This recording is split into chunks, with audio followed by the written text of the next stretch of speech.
ештеңеге көңілі толмайтын қыңыр әйел болыпты. Ол өз-өзін, өмірін жек көріпті. Балаларының бұзықтығы, күйеуінің аз ақша табатыны, жұмысындағы бітпейтін қиындықтар әйелді қатты қалжыратып жіберіпті. Әйел, менің өмірім сондай сұрықсыз, ал басқалар бақытқа бөленіп өмір сүруде деп ойлап, өз-өзін тұқырта беріпті. Бір күні әйел көңілі құлазып жұмыстан қайтып келе жатып, сиқырлы кітап сататын адамды жолықтырыпты. Ол кісі әйелге сиқырлы кітабын ұсынады. Әйел бақытының құпиясы деген жазуды көрген әйел бір сәт ойланып қалады. Сөреде 3 кітап тұр еді. Арыз-шағым кітабы, көз жасының кітабы, алғыс кітабы. Әйел ойланбастан арыз-шағым кітабын сатып алып, өзіне ұнамайтын нәрселерді жазу үшін үйіне асығады. Түнімен өміріне шағымданған әйел кітапты соңғы бетіне дейін толтырып тастайды. Таңертең ұйқыдан оянған әйел өмірінің жақсы жаққа өзгергенін күтеді. Бірақ ол балаларының күндегіден де тентек болып, бір-бірімен төбелесіп, күйеуінің әйелін көзіне де ілмей, апыл-ғұпыл жиналып жұмысына кетіп бара жатқанын көреді. Оған қоса басы да көтертпей ауырып жатыр екен. Көңілсіз әйел қабағы түйілі күйі жұмысына кетеді. Жұмыста бастығынан сөгіс алып, әріптестерімен сөзге келіп қалыпты. Көңілсіз әйел, осы ма бақытты етем дегені деп енді сиқырлы кітап сатушысына ренжи бастайды. Сөйтіп сатушыға келеді. Ол болса, енді 2 кітап қалды, қалағаныңды таңда дейді. Әйел көз жасы кітабын таңдап, бір шерімді тарқатып жылайыншы деп үйіне кетеді. Үйіне шаршап шалдығып әрең жеткен әйел кітапты ашып, оқуға асығады. Кітапты ашып қалғаны сол еді, әйел есінен танып қала жаздайды. Өйткені кітапта бірде-бір сөз жоқ еді.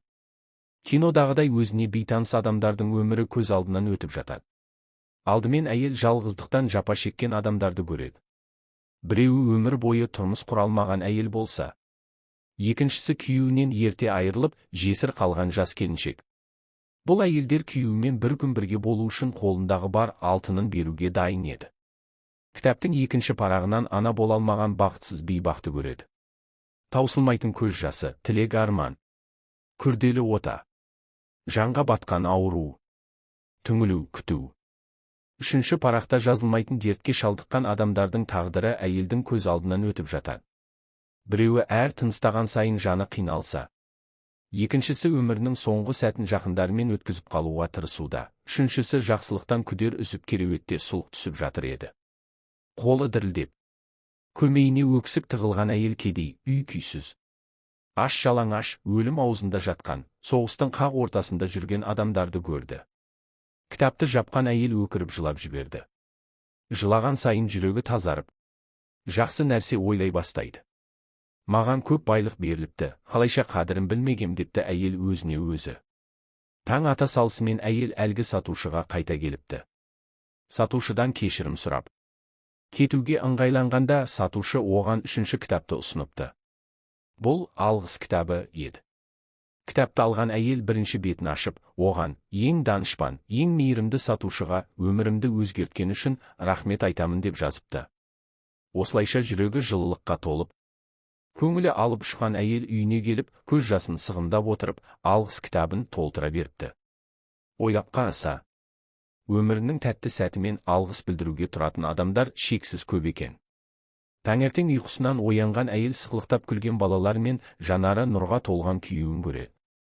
Күйеуі мен балалары әйелді құшақтап, бетінен сүйіп, жақсы тілектерін айта бастаған сәтте, әйелде жылдар бойғы мұң қайғысын, өкпе ренішін артқа тастап, өмірін жаңа парақтан бастағандай күй кешіпті.